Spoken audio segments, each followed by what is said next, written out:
menurut ayat Quran dan hadis Nabi itu nanti ada bermacam-macam. Ada orang beriman itu yang dimasukkan surga. Ada orang beriman itu yang dimasukkan ke dalam surga. Ada orang beriman itu yang disebut penduduk surga.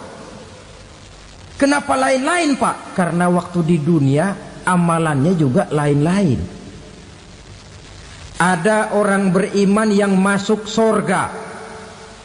Ini paling murah tiketnya. Mau masuk surga?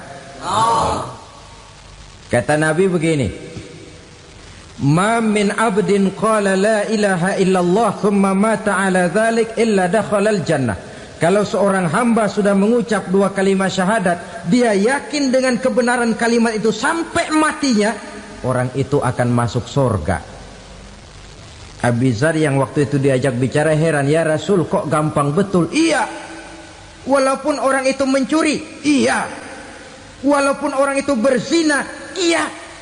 Biar dia mencuri, biar dia berzina, kalau dia sudah mengucap dua kalimat syahadat, dia yakin dengan kebenaran kalimat itu sampai matinya, itu orang akan masuk surga. Jadi masuk surga cukup dua kalimat syahadat, yakin sampai mati, masuk surga. Itu perkara masuk. Tapi kalau pertanyaannya diterusin, masuknya kapan, Pak? Nah, ini lain lagi urusannya. Sebab ada yang masuknya itu langsung, ada yang mampir dulu. Di sana tempat cuma dua, kalau tidak surga, neraka. Mau ke surga tapi mampir dulu, yang mampirnya jelas di neraka. Kenapa? Dalam hadis qudsi ada riwayat, nanti itu di akhirat, setelah Allah selesai mengatur penduduk surga masuk surga, yang neraka masuk neraka, Allah berkata kepada malaikat Malik, malaikat Malik, labaik ya Allah. Itu bajingan-bajingan tengik, manusia-manusia durjana yang waktu di dunia tidak mau sujud, jauh dari ulama, gemar melakukan yang munkarat dan maksiat, hidup di tengah masyarakat selalu jadi bibit keonaran, kufur, sudah masuk neraka semua. Sudah ya Allah. Nah, kalau sudah, coba sekarang kamu masuk, Malik. Saya, iya, masuk neraka. Mau apa ya Allah? Kata Allah, akhriju minan nar man kana fi qalbihi misqala habatin min khardalin min iman. Kau masuk neraka, cari di dalam neraka orang-orang yang ada imannya walaupun kecil sebesar biji zarah, angkat mereka keluar. Masuk malaikat Malik ke neraka, cari orang yang ada imannya, korek-korek.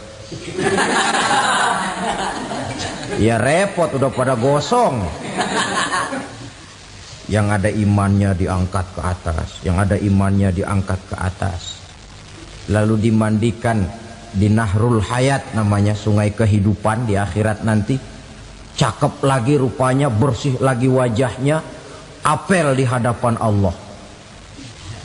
Kata Allah, bagaimana mas? Kapok nggak sampean? Kapok ya Allah. Nah, kalau kapok, idhab fadkhulil jannah, pergi masuk surga sana.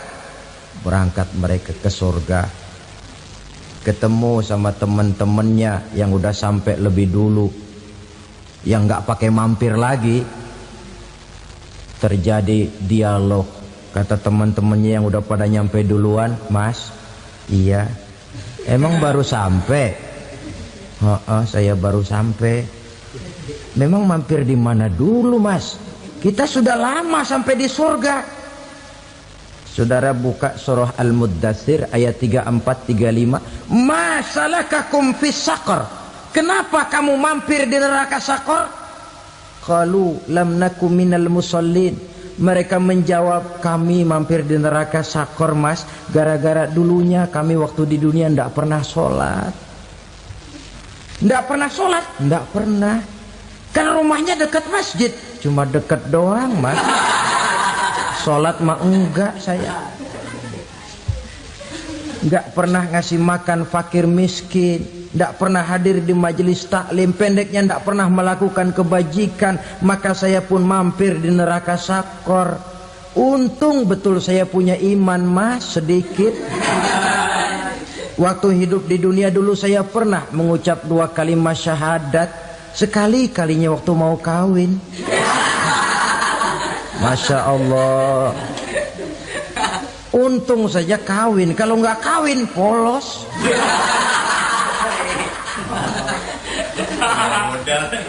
Itu juga pengulu sudah setengah mati ngajarin. Asyhadu alla, asyaduaan, asyaduaan.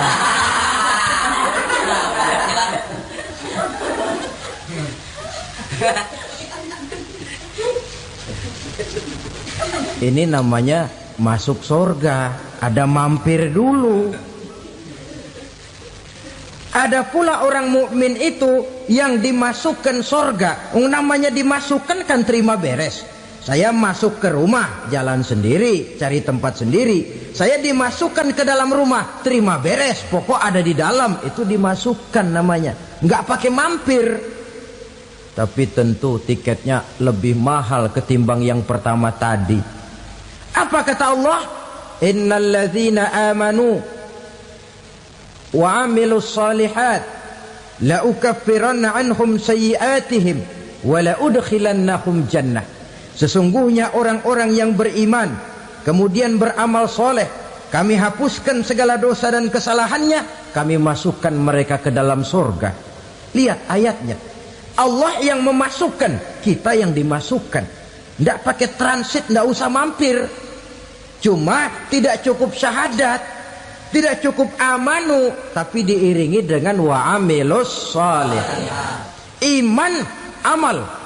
Tidak cukup syahadat, lalu dibuktikan dia sholat, dia zakat, puasa, lalu dia melakukan berbagai macam kebajikan. Ini yang menyebabkan dia tidak pakai mampir di tempat yang bernama sakor. Lalu ada pula orang mukmin itu yang disebut penduduk surga. Wah, ini sudah VIP ini. Ashabul jannah, penduduk surga. Siapa mereka? Kata Allah, innal ladzina amanu summa istaqamu fala khaufun 'alaihim wala hum yahzanun ulaika ashabul jannah hum fiha khalidun. Sesungguhnya orang-orang yang beriman lalu istiqamah, tetap dalam melaksanakan perintah Allah, tidak goyah, tidak labil tapi stabil, istiqamah, mereka tidak takut dan tidak bersedih hati. Merekalah penduduk surga. Iman, istiqamah. Tidak punya duit, sembayang. Banyak duit, sembayang. Miskin, sembayang. Kaya, tetap sembayang. Istiqamah. Kadang orang kalau susah rajin ke masjid, banyak duitnya ngelihat masjid melengos. Waktu miskin hamba Allah, setelah kaya jadi hamba harta. Bergeser, tidak ada nilai istiqomahnya. Saudara-saudara, dengan begitu penduduk neraka itu dua. Ada penduduk permanen, ada penduduk yang semi permanen. Yang semi permanen orang-orang beriman yang mempunyai dosa besar. Mereka masuk ke neraka untuk menerima azab sesuai dengan dosanya. Bila selesai masa azab itu, mereka akan diangkat untuk ditempatkan kembali ke dalam surganya Allah Subhanahu wa ta'ala. Nah, dikala itulah saudara-saudara, ada yang disebut syafaat dari Rasulullah Sallallahu Alaihi Wasallam. Tapi tentu jangan lupa, syafaat ini ibarat kain menambal dia. Kita punya kain bolong-bolong sedikit, syafaat yang menambal. Solat kita ada kurang dikit, sedekah kita ada campur riak dikit, amalan kita ada tidak karena Allah dikit, kita berharap syafaat. Jadi biarlah kain masih bolong-bolong, yang penting punya kain. Tapi kalau kainnya tidak ada, yang ditambal apanya? Sholat tidak, puasa tidak, zakat tidak, berharap syafaat saja. Ya, terlalu berlebihan itu. Saudara hadirin yang saya hormati, apabila selesai proses penghisaban, proses penghitungan, maka dikala itulah manusia terbagi dalam dua kelompok besar. Fariqun fil jannah wa fariqun fis sa'ir. Sekelompok orang-orang beruntung yang masuk ke dalam surga, dan sekelompok lagi masuk ke dalam neraka. Ibu-ibu, saudara-saudara kaum muslimin rahimakumullah. Pada pertemuan yang lalu sudah saya jelaskan bahwa hidup selalu berakhir dengan kematian. Apabila datang kematian menimpa seseorang, datanglah kiamat baginya. Itu yang disebut dengan kiamat kecil. Hakikatnya mati adalah perpindahan dari kehidupan di dunia ini menuju kehidupan di alam barzakh. Menunggu kita di alam barzakh sampai datangnya saat kiamat. Entah 10 tahun, entah 100 tahun, entah 1000 tahun, hanya Allah saja yang maha tahu. Adapun orang-orang beriman yang melakukan amal kebajikan dalam kehidupan di dunia ini, masa penantian yang lama di alam barzakh buat mereka sebentar saja. Tetapi bagi orang-orang kafir yang ingkar, yang tidak beriman kepada Allah, yang hidup di dunia cuma menumpuk-numpuk dosa, tentu penantian di alam barzakh akan merupakan waktu yang sangat lama. Bukankah dalam kehidupan kita waktu itu memang relatif? Contoh misalnya, bagi pemuda-pemudi yang sedang duduk asyik memadu cinta, waktu 4-5 jam saja rasanya cuma 4-5 menit. Tenggelam oleh keasikan. Tapi buat orang yang berbaring di rumah sakit, meratap di balik-balik apa itu tembok derita kata lagu, di balik dinding-dinding penjara, sehari bagai seminggu, seminggu rasa sebulan, sebulan boleh jadi rasa setahun. Penantian yang sangat lama. Kapan kiamat itu akan datang? Ini rahasia Allah. Jangankan kita yang orang awam, baginda Nabi sendiri tidak diberitahu oleh Allah kapan kiamat itu akan terjadi. Tetapi sungguh pun demikian, banyak hadis-hadis yang menjelaskan ciri atau tanda-tanda datangnya kiamat. Nah, kalau sudah bicara soal tanda, tanda kiamat itu ada dua. Pertama yang disebut alamatus sughra, tanda-tanda kecil. Ini waktunya masih ada tenggang. Ada yang dinamakan alamatul kubra, tanda-tanda besar. Artinya kiamat sudah diambang pintu. Apa tanda-tanda kecil dari datangnya hari kiamat itu? Misalnya kata Nabi, apabila ilmu sudah diangkat oleh Allah, artinya apabila ulama sudah banyak wafat, minat orang belajar agama berkurang, lalu kebodohan nampak merajalela di mana-mana, zina dikerjakan secara terbuka, minuman-minuman keras jadi kebanggaan, itu termasuk di antara tanda-tanda kecil terjadinya hari kiamat. Apalagi misalnya iza waladatil ammatu rabbataha, apabila budak sudah melahirkan tuan. Apa maksudnya? Ada yang mentafsirkan apabila anak sudah bisa membudaki orang tuanya. Orang tua yang melahirkan dia, yang membesarkan dia, demi setelah si anak besar jadi orang berpangkat, bertitel, berharta, berkedudukan, jadilah orang tua itu budaknya. Sehingga sering dibilang kalau orang tua kaya, anak jadi raja. Tapi kalau anak yang kaya, orang tua sering jadi budak. Apalagi munculnya fitnah yang bergelombang, timbul perang antara dua bangsa yang besar, waktu berjalan terasa sangat pendek sekali. Itu merupakan tanda di antara tanda-tanda kiamat. Termasuk di dalamnya sulit membedakan mana laki, mana perempuan. Kan kalau tanda-tanda kayak begini sekarang sudah banyak kita lihat kan. Ulama banyak wafat, penggantinya sulit. Zina dikerjakan berterang-terangan, minuman keras jadi kebanggaan, banyak anak membudaki orang tuanya, sulit membedakan mana laki mana perempuan. Kadang-kadang dari belakang kita lihat perempuan bener, begitu kita colek nengok jenggotan.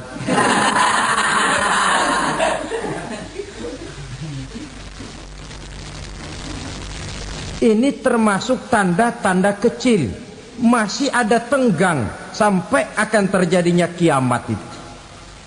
Nah, yang dimaksud dengan tanda-tanda besar, ini tanda besar artinya kiamat sudah di ambang pintu.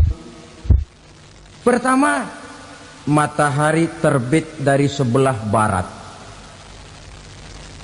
Apabila matahari sudah terbit dari arah sebelah barat, tertutuplah sudah pintu taubat.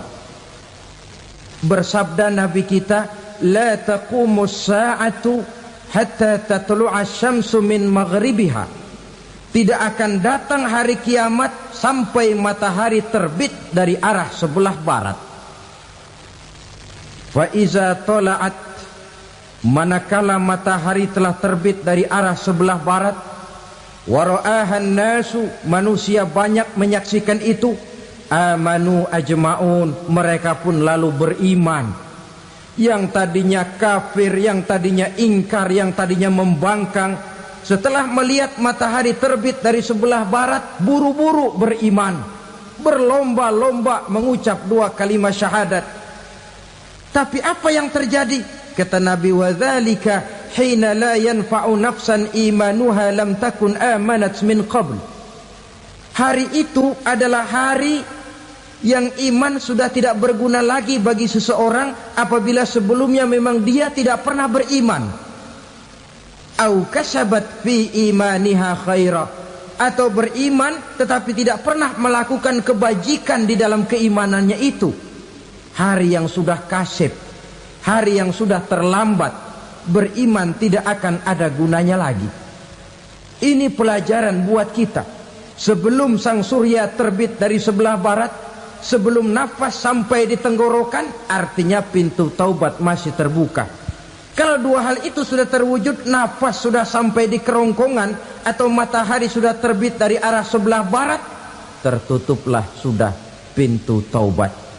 Tak ada lagi gunanya pangkat, jabatan, harta, bahkan beriman pun dalam suasana macam itu too late, kata orang Kulon. Sudah terlambat. Matahari terbit dari arah sebelah barat, itu tanda besar, artinya kiamat sudah di ambang pintu.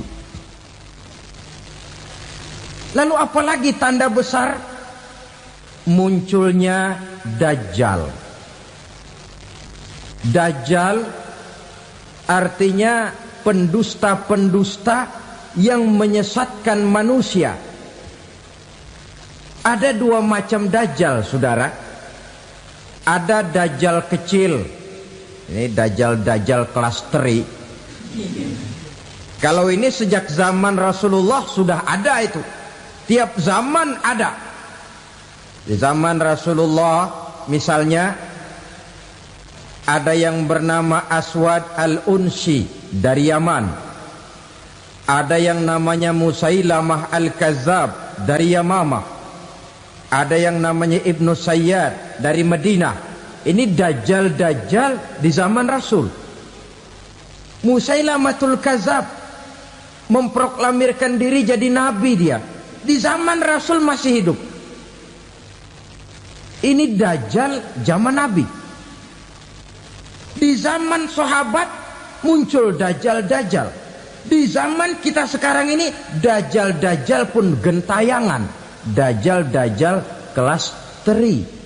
Kerjanya mendustakan manusia, menyesatkan manusia, memalingkan manusia dari jalan yang benar dan diridhoi oleh Allah Subhanahu wa taala. Adapun yang merupakan tanda besar dari datangnya kiamat, dajjal-dajjal kelas kakap.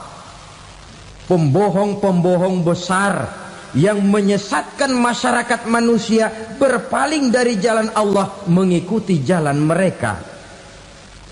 Apa sih ciri dajjal itu? Kata Nabi dalam hadis Bukhari Muslim, "Inna dajjala", sesungguhnya yang namanya dajjal itu yakhruju, satu saat akan muncul mendekati hari kiamat. Wa inna ma'ahu ma'an, si dajjal ini membawa air.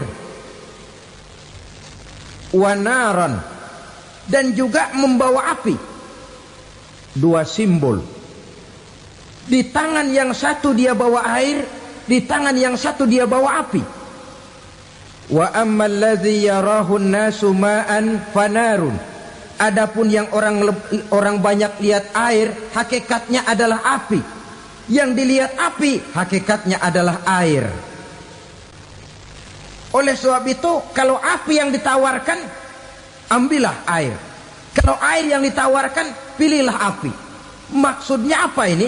Ini bahasa simbol, saudara-saudara. Dajjal bicaranya seolah-olah untuk kepentingan manusia. Menawarkan surga. Surga yang dia tawarkan hakikatnya neraka. Hai manusia, kalau kau mau bahagia, jangan dekat-dekat dengan agama. Solat itu tidak efektif dan efisien, tidak produktif dari segi ekonomi itu. Menghadiri majelis taklim cuma buang-buang waktu. Tahajud, tasbih, tahlil, baca Quran, apa itu? Pekerjaan mubazir saja. Hidup ini cuma sekali, masa yang cuma sekali, manfaatkan dengan sebaik-baiknya. Mumpung, dibawanya sifat mumpung tetapi dalam pengertian yang sangat negatif. Bicaranya seolah-olah untuk kepentingan manusia, tetapi sebenarnya menjerumuskan manusia.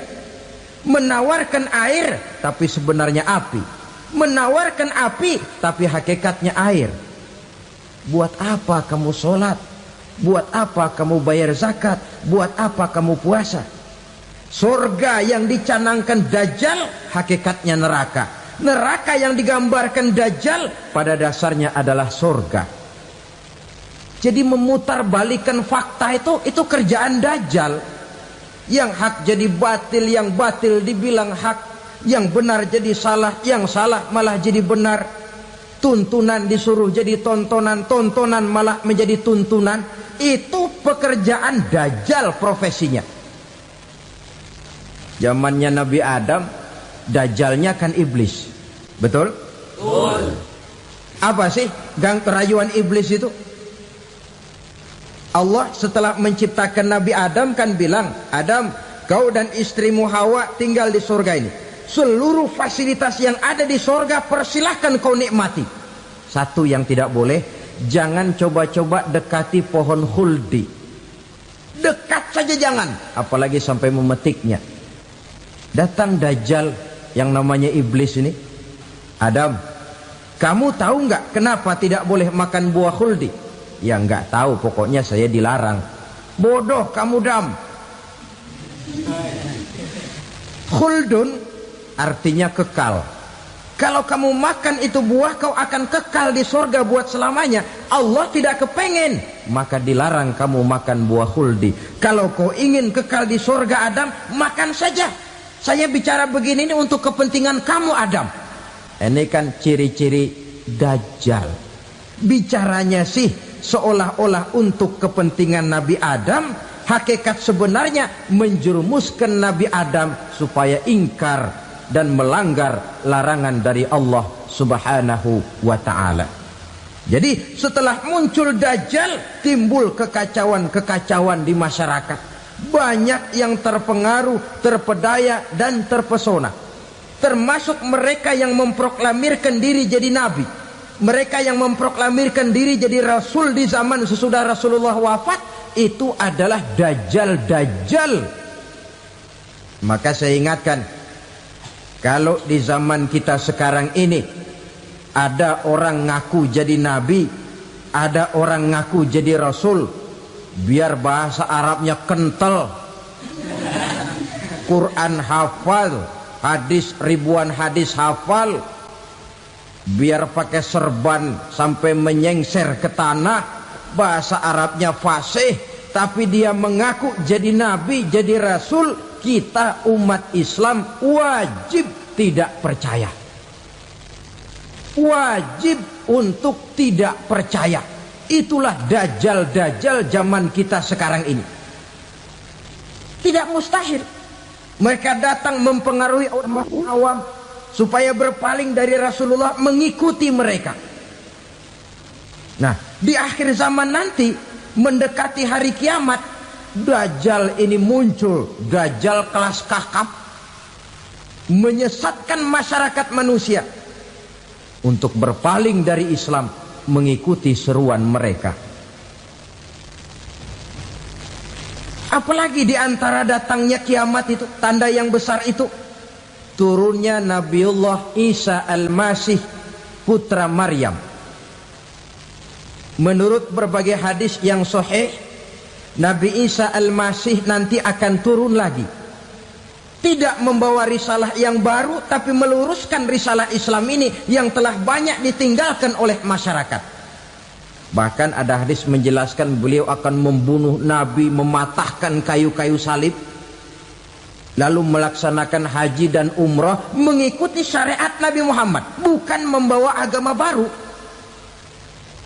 Menjadi semacam mujaddid, reformer, menyelamatkan manusia dari bisikan Dajjal. Bahkan ada riwayat yang menjelaskan bahwa Nabi Isa berhasil mengalahkan Dajjal, mengembalikan masyarakat manusia kembali kepada ajaran Islam yang datang dari Allah, dibawa oleh Rasulullah sallallahu alaihi wasallam.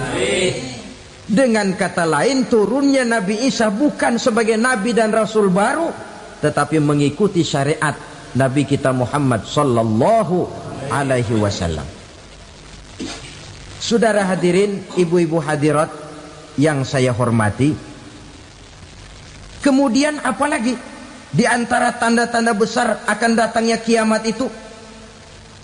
Keluarnya asap atau awan. Kata Nabi, inna min asratis sa'ah dukhanan yamla'u ma bainal masyriqi wal maghrib. Di antara tanda-tanda kiamat, munculnya awan antara langit dan bumi. Ini pun diperkuat dalam surah Ad-Dukhan ayat 10. Fartaqib yauma ta'tis sama' bidukhanin mubin fayughshan nas hadza azabun alim. Bagi orang-orang yang beriman, mereka biasa-biasa saja. Tapi bagi orang kufur, datangnya asap dan awan ini merupakan azab yang kelewat pedih. Barangkali sedikit mendekati gambaran tentang azab yang pedih ini, saya ingatkan alam pikiran kita kepada peristiwa yang belum lama terjadi. Pernah dengar berita bocornya reaktor nuklir di Chernobyl, Uni Soviet? Pernah dengar? Nah, bocornya reaktor nuklir di Chernobyl yang mengakibatkan ratusan bahkan sangat mungkin ribuan nyawa. Cuma satu reaktor.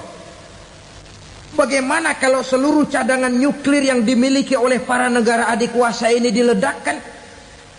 Bahkan yang konon menurut catatan cadangan nuklir yang dimiliki bersama oleh Amerika dan Rusia sekarang ini sudah sanggup memusnahkan 6 miliar manusia, 1,5 kali lebih banyak dari jumlah manusia yang nongkrong di permukaan bumi ini.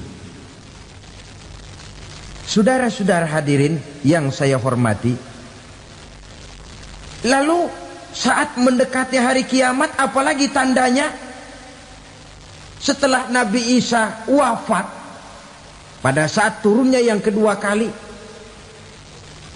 lalu Allah meniupkan angin sejuk, semua orang-orang beriman, orang-orang baik wafat, sehingga penghuni bumi ini cuma tinggal lagi terdiri dari orang-orang kafir.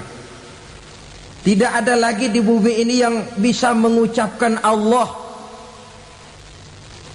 Sehingga dalam hadis qudsi itu ada keterangan, innallaha azza wa jalla yaqulu li Israfil. Allah pernah pesan kepada malaikat Israfil, kata Allah, Israfil, idza sami'ta qailan yaqul Allah Allah fa akhirin nafakh 40 sanatan ikraman liqailiha.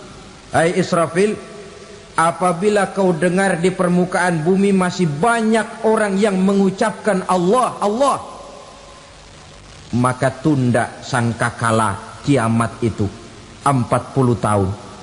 Untuk apa? Ikraman liqailiha, menghormati orang yang mengucapkan Allah Allah itu. Wah, jadi karena sekarang masih banyak yang mengucapkan Allah, besar hatilah kita, masih jauh kiamat itu. Tapi jangan lupa, kiamat pribadi, kiamat kecil itu yang gak kita sangka-sangka. Ajal datang mencabut nyawa, itu kiamat pribadi, dan itu yang pasti kita hadapi, dan itu yang membuat kita tidak boleh bersikap main-main di dalam kehidupan sekarang ini. Saudara hadirin yang saya hormati, tidak ada lagi orang-orang muslim. Seluruh penduduk dunia ini kafir. Lalu terciptalah struktur sosial yang berlandaskan prinsip hidup semau gue. Bakal terjadilah prinsip di mana yang kaya menyantap yang miskin, yang kuat menindas yang lemah. Hidup sudah bagaikan di rimba belantara, berlaku hukum rimba, siapa yang kuat dia yang menang, siapa yang lemah menjadi mangsa. Timbul kekacauan, maksiat merajalela, munkarat menjadi-jadi, sehingga isi bumi ini penuh dengan segala macam perbuatan dosa. Tidak ada perlunya lagi alam diperpanjang temponya. Datang saat yang sudah dijanjikan oleh Allah Azza wa Jalla, maka terjadilah yang disebut kiamat kubra, kiamat besar, kiamat ancur-ancuran. Bagaimana kejadian ini dimulai?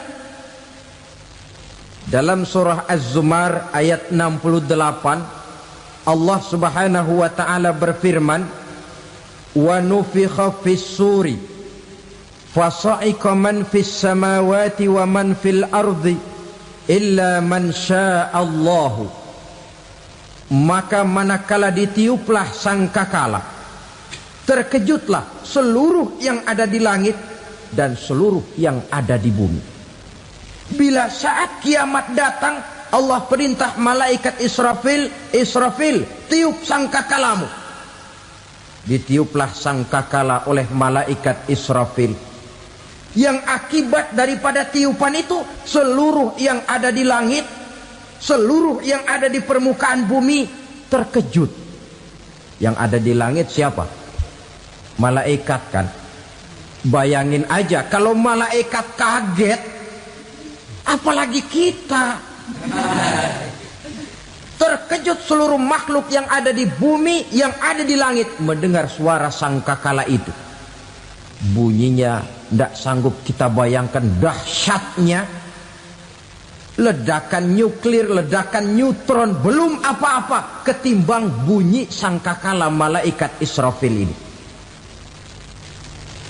Nah, lalu mendengar bunyi sangkakala ini, gemparlah makhluk, kacaulah alam.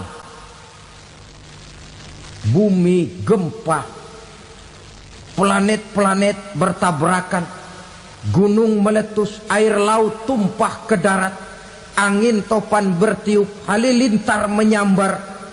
Lalu semua yang bernama hidup mati total. Mati bareng tanpa persiapan. La haula wala quwata illa billah. Saya kadang-kadang dalam tafakur bermohon, ya Allah, mudah-mudahan saya enggak nemuin kiamat beneran. Ngeri. Tidak bisa kita bayangkan macam apa suasana seperti itu. Allah saja banyak memberikan gambaran, misalnya Al-Qari'ah, wa mal qari'ah, wa ma adraka mal qari'ah. Kejadian yang menggemparkan. Tahukah kamu apa kejadian yang menggemparkan itu? Yauma yakunun nasu kal farasil mabsus wa takunul jibalu kal ihnil manfus. Pada saat itu manusia berterbangan bagai kupu-kupu. Gunung berterbangan seperti kapas ditiup angin. Gunung saja macam kapas, konon lagi manusia. Kematian total, mulai semut sampai gajah mati, jin mati, iblis mati, malaikat mati. Malaikat saja mati. Saudara hadirin yang saya hormati, kematian total yang tanpa persiapan. Orang bilang, Pak, kalau mati bareng begitu yang repot malaikat maut dong ya. Cabut sana, cabut sini. Itu kalau menurut logika kita, mestinya begitu menurut logika. Tapi logika juga yang nggak perlu serepot itu. Sebab untuk mematikan listrik di wilayah DKI, di wilayah Jakarta, nggak perlu tiap rumah didatengin, matiin, ya lama.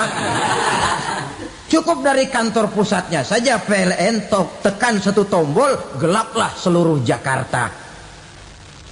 Saudara hadirin yang saya hormati, kematian total. Lalu setelah kematian total, planet-planet juga mati, dalam arti tidak bergerak dan beredar. Angin mati, dalam arti tidak bertiup. Air mati, dalam arti tidak ada riak gelombang.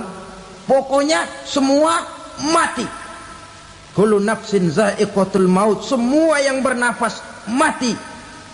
Dalam ayat lain, kullu man 'alaiha fan, semua yang ada di permukaan bumi fana. Yang kekal cuma Allah Subhanahu wa ta'ala. Yang paling belakang mati malaikat maut dan malaikat Israfil. Tapi mati juga sesuai dengan janji Allah. 10 lamanya. Tidak dijelaskan oleh Abi Hurairah 40 jam, apa 40 hari, apa 40 tahun. Hadis-hadis cuma menyebutkan 40 saja. Sunyi alam. Yang tinggal cuma Allah saja lagi.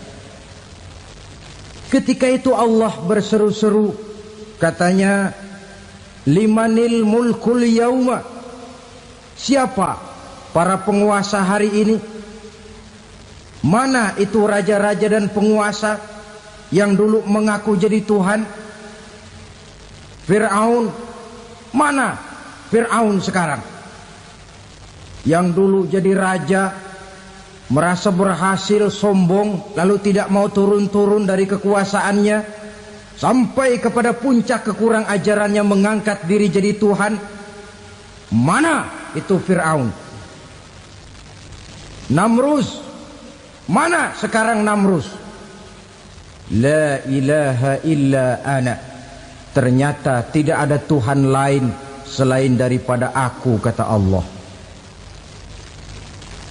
Proses kemudian, saudara-saudara, turunlah hujan dari langit. 40 lamanya hujan itu. Tidak jelas juga 40 jam apa 40 hari. Setelah air turun membasahi, datanglah tiupan sangkakala yang kedua. Semua yang bernama mati bangkit dari kuburnya masing-masing. Ini yang disebut Yaumul Ba'thi, hari kebangkitan. Allahu Akbar. Pada saat kita bangkit dari kubur kita masing-masing, kumpul di padang mahsyar namanya. Bayangin aja, saya sendiri nggak sanggup bayangin. Manusia sejak zaman Adam sampai zaman kiamat kumpul bareng di tempat sama. Berapa banyaknya itu?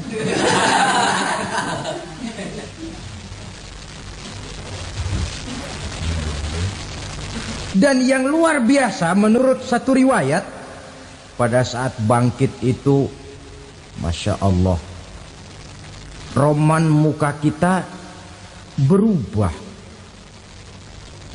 disesuaikan dengan amalan kita waktu di dunia ini.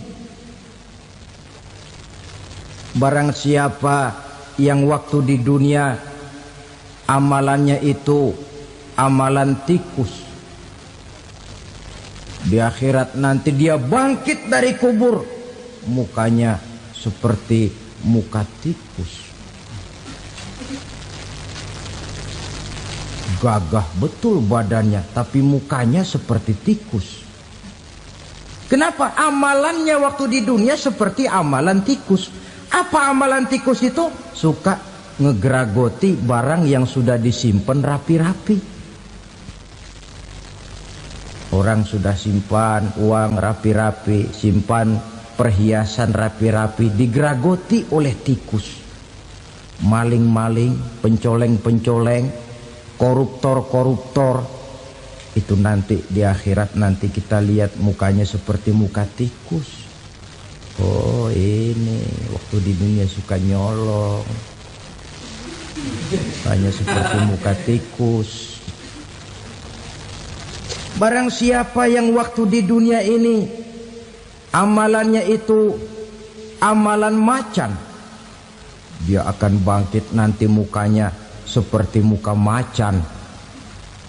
Apa amalan macan? Macan itu amalannya menang-menangan.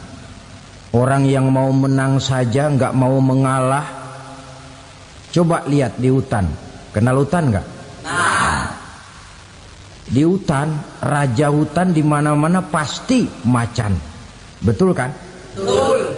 Padahal hutan belum pernah bikin pemilihan umum.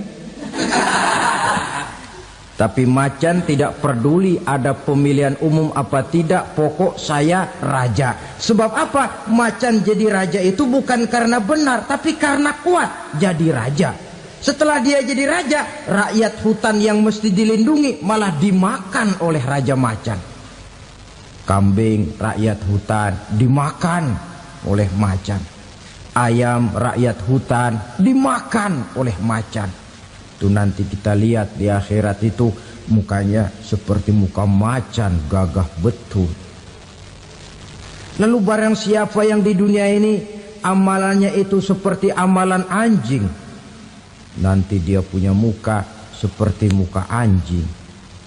Apa amalan anjing? Pertama, anjing itu kalau disuruh jaga rumah, dia tidak bisa membedakan mana maling, mana tamu.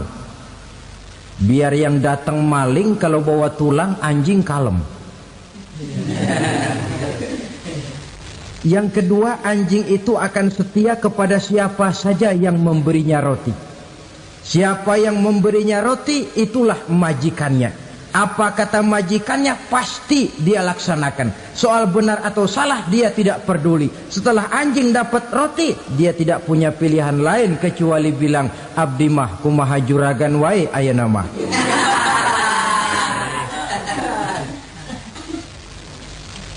Saudara hadirin yang saya hormati, berkumpul di padang mahsyar, tiap orang sibuk dengan persoalannya masing-masing. Matahari waktu itu didekatkan oleh Allah, panas luar biasa. Ada yang saking panasnya itu mencucurkan peluh keringat sampai sebatas mata kakinya.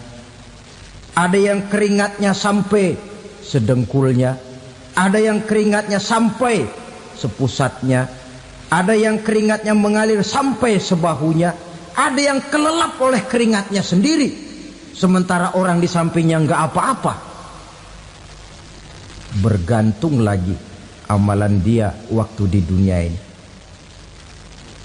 Saudara-saudara, sebagian orang dalam kepanikan padang mahsyar berombong-rombong datang mereka menghadap Nabi Adam. Ya Adam, anta abal bashar. Hai Adam, Tuhan adalah bapak moyang manusia. Kami sebentar lagi akan disidang, dimintakan pertanggungan jawab. Tolonglah kami, hai Adam. Kata Nabi Adam, jangankan nolongin sampean, saya sendiri tanggung jawab di hadapan Allah. Ketika dulu tidak boleh makan khuldi, saya serobot. Sudahlah, urus diri masing-masing saja, nafsi. Begitu kata Nabi Nuh, begitu kata Nabi Ibrahim. Tiap orang bertanggung jawab sendiri-sendiri. Ketika itulah saudara-saudara, nikmatnya menjadi umat Nabi besar Muhammad sallallahu alaihi wasallam.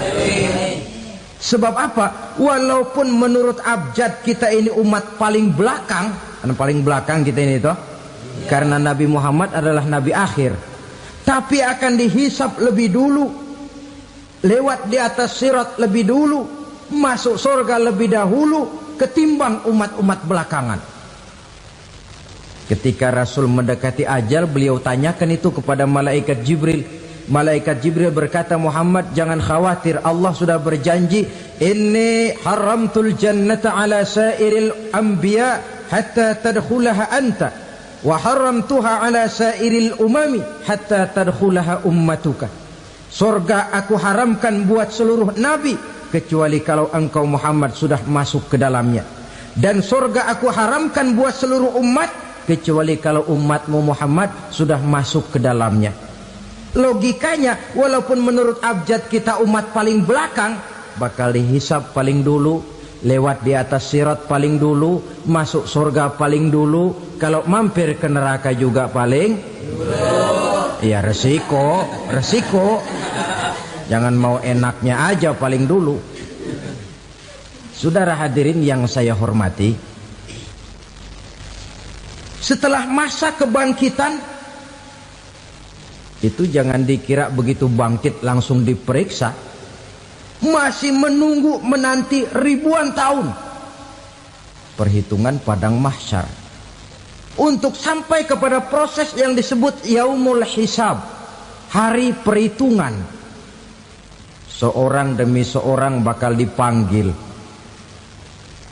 Bayangkan saja, kita se-RT saja di absen, kadang-kadang perlu waktu lama. Ini manusia sejak zaman Nabi Adam sampai datang hari kiamat, satu demi satu disidang di hadapan Qadhi Rabbul Jalil. Status sosial copot sudah waktu itu.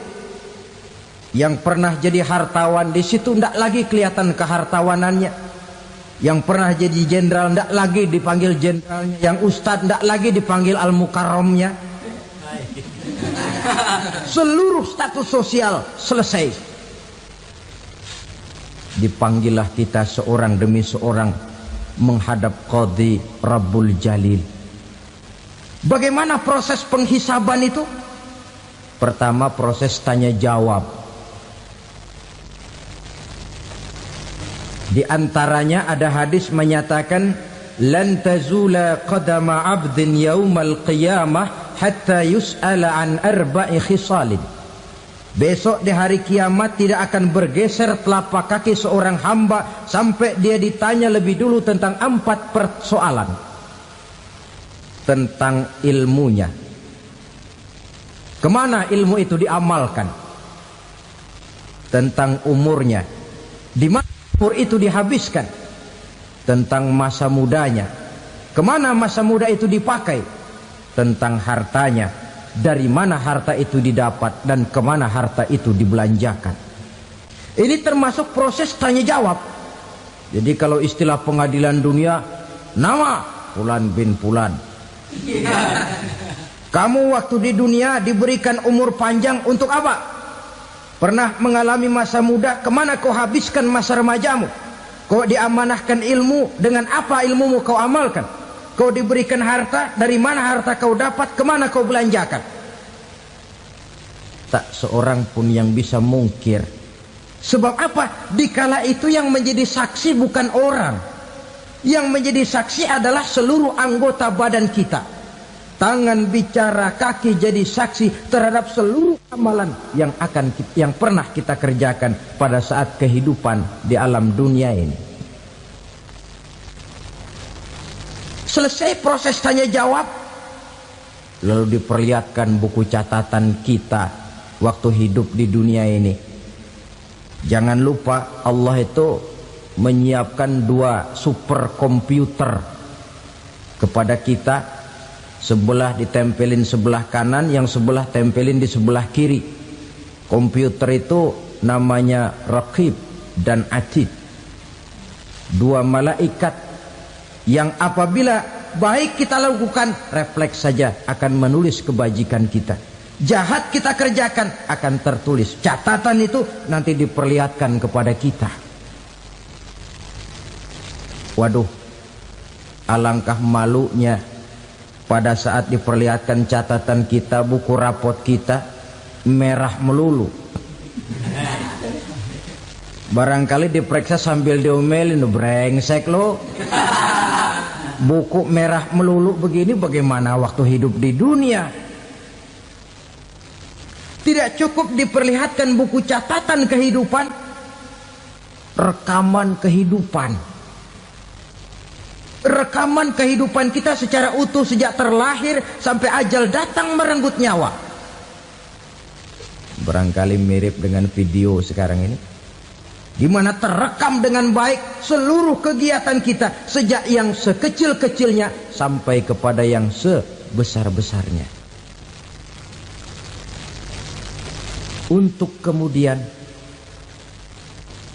kita pun menerima balasan. In khairan fa khairun wa in syarran fa syarrun. Kalau baik ya baik balasannya, kalau jahat ya jahat juga balasannya. Catatan-catatan kita diberikan. Kalau banyak kebajikannya diberikan di tangan kanan dengan cara yang halus. Kalau banyak kejahatannya diberikan dari sebelah kiri atau dilempar dari belakang. Itulah sebabnya sejak di dunia ini kita sudah mohon kepada Allah. Ketika berwudu membasuh tangan kanan, apa kita bilang? Allahumma a'tini kitabi biyamini wa hasibni hisaban yasira. Ya Allah, berikan saya kitab di tangan kanan, dan kalau saya memang perlu dihisap, hisaplah saya yang seringan-ringannya. Tangan kiri berlindung kita kepada Allah. Jangan sampai diberikan kitab di tangan kiri atau dari arah sebelah belakang. Wa a'udzubika an tu'tiya kitabi bishimali aw min wara'i zuhri, dari arah sebelah belakang. Na'udzubillah min dzalik. Setelah selesai lewat proses penghisaban, lewat mizan, timbangan, maka yang sudah selesai dihisab itu bergeraklah menuju sirat, jembatan yang terbentang menuju surga melalui neraka. Saudara-saudara, panjangnya perjalanan sirat itu memakan waktu ratusan tahun. Tetapi orang yang lewat di atas sirat pun macam-macam, bergantung amalannya ketika di dunia ini. Ada yang lewat di atas sirat itu kalbarkil khatib, seperti kilat yang menyambar, lep, sudah sampai dia di surga. Cepat bukan main. Ada yang lewat di atas sirat itu seperti orang lari-lari. Ada yang lewat di atas sirat itu seperti orang jalan biasa.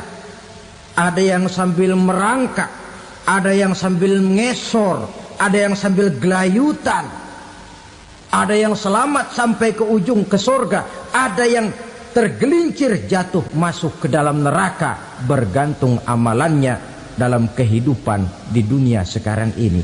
Tiap kita akan melewati yang namanya sirat ini. Saudara-saudara kaum muslimin yang saya hormati,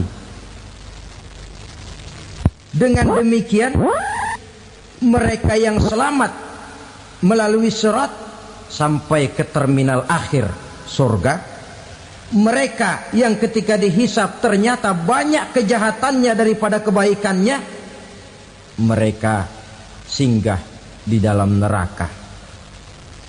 Nah, adapun orang-orang yang beriman menurut ayat Quran dan hadis Nabi itu nanti ada bermacam-macam.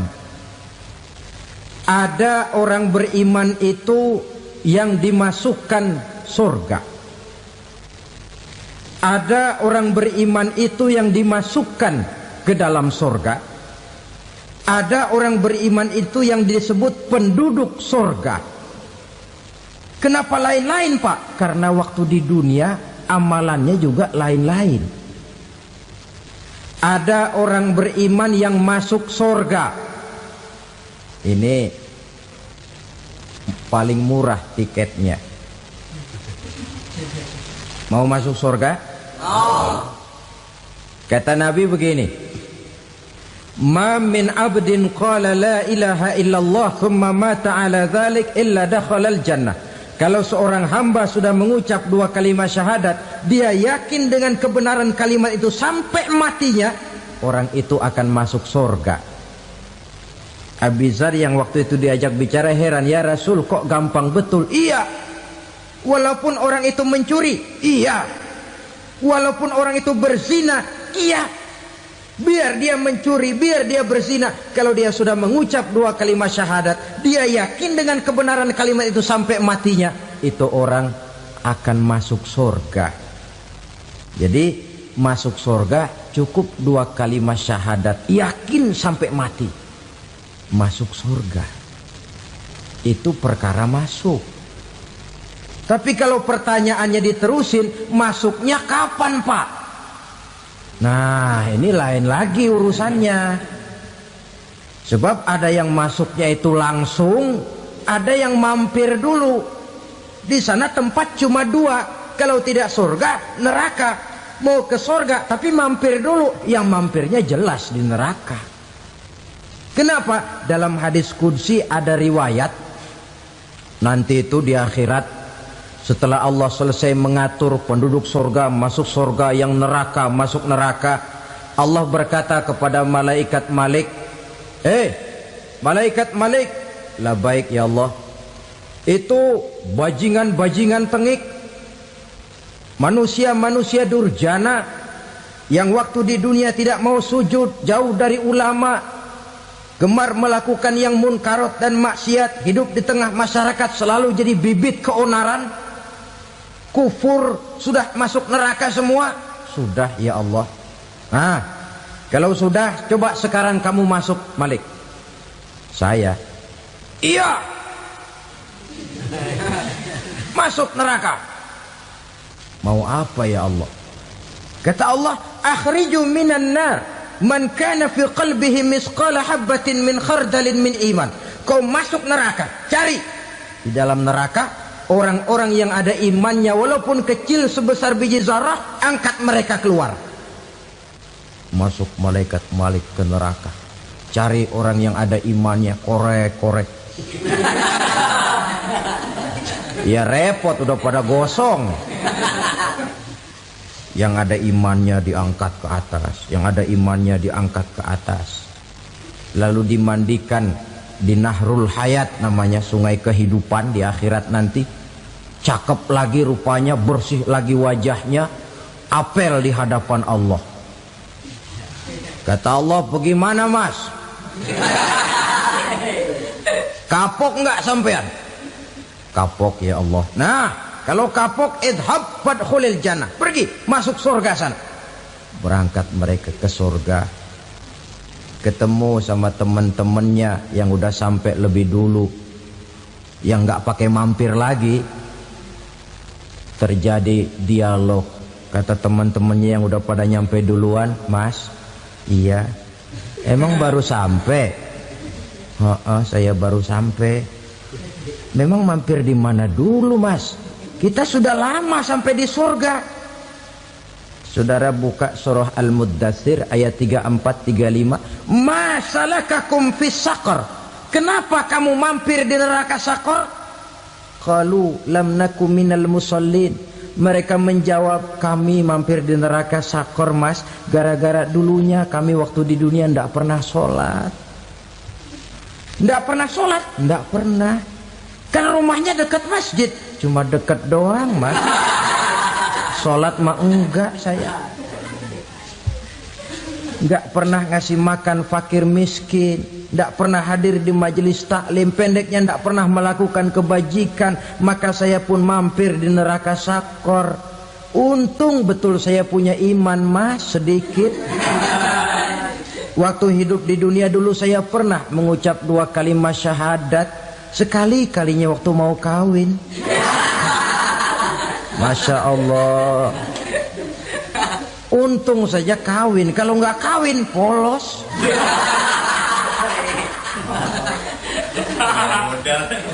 Itu juga pengulu sudah setengah mati ngajarin.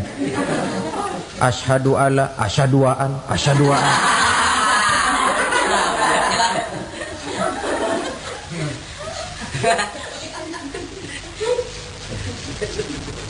Ini namanya masuk surga, ada mampir dulu. Ada pula orang mukmin itu yang dimasukkan surga. Namanya dimasukkan kan terima beres. Saya masuk ke rumah, jalan sendiri, cari tempat sendiri. Saya dimasukkan ke dalam rumah, terima beres, pokok ada di dalam, itu dimasukkan namanya. Nggak pakai mampir. Tapi tentu tiketnya lebih mahal ketimbang yang pertama tadi. Apa kata Allah?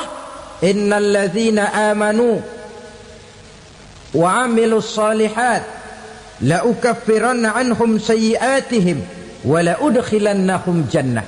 Sesungguhnya orang-orang yang beriman kemudian beramal soleh, kami hapuskan segala dosa dan kesalahannya, kami masukkan mereka ke dalam surga.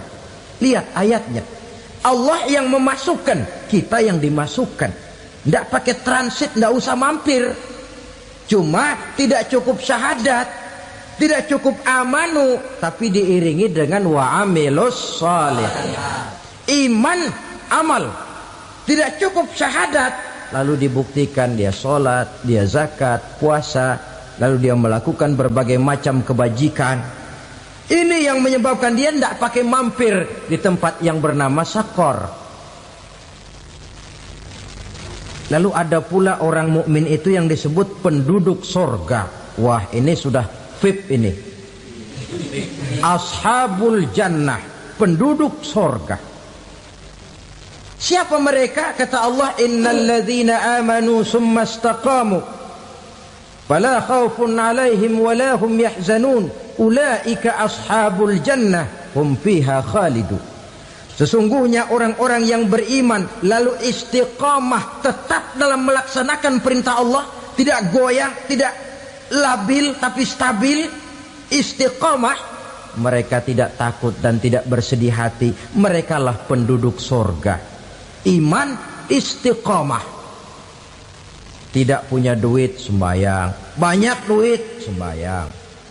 Miskin, sembahyang. Kaya, tetap sembahyang. Istiqomah. Kadang orang kalau susah rajin ke masjid, banyak duitnya ngelihat masjid melengos. Waktu miskin hamba Allah, setelah kaya jadi hamba harta. Bergeser, tidak ada nilai istiqomahnya. Saudara-saudara, dengan begitu penduduk neraka itu dua. Ada penduduk permanen, ada penduduk yang semi permanen. Yang semi permanen orang-orang beriman yang mempunyai dosa besar. Mereka masuk ke neraka untuk menerima azab sesuai dengan dosanya. Bila selesai masa azab itu, mereka akan diangkat untuk ditempatkan kembali ke dalam surganya Allah Subhanahu wa ta'ala. Nah, dikala itulah saudara-saudara, ada yang disebut syafaat dari Rasulullah Sallallahu Alaihi Wasallam. Tapi tentu jangan lupa, syafaat ini ibarat kain menambal dia. Kita punya kain bolong-bolong sedikit, syafaat yang menambal. Solat kita ada kurang dikit, sedekah kita ada campur riak dikit, amalan kita ada tidak karena Allah dikit, kita berharap syafaat. Jadi biarlah kain masih bolong-bolong, yang penting punya kain. Tapi kalau kainnya tidak ada, yang ditambal apanya? Solat tidak, puasa tidak, zakat tidak, berharap syafaat saja. Ya, terlalu berlebihan itu. Saudara hadirin yang saya hormati, apabila selesai proses penghisaban, proses penghitungan, maka dikala itulah manusia terbagi dalam dua kelompok besar.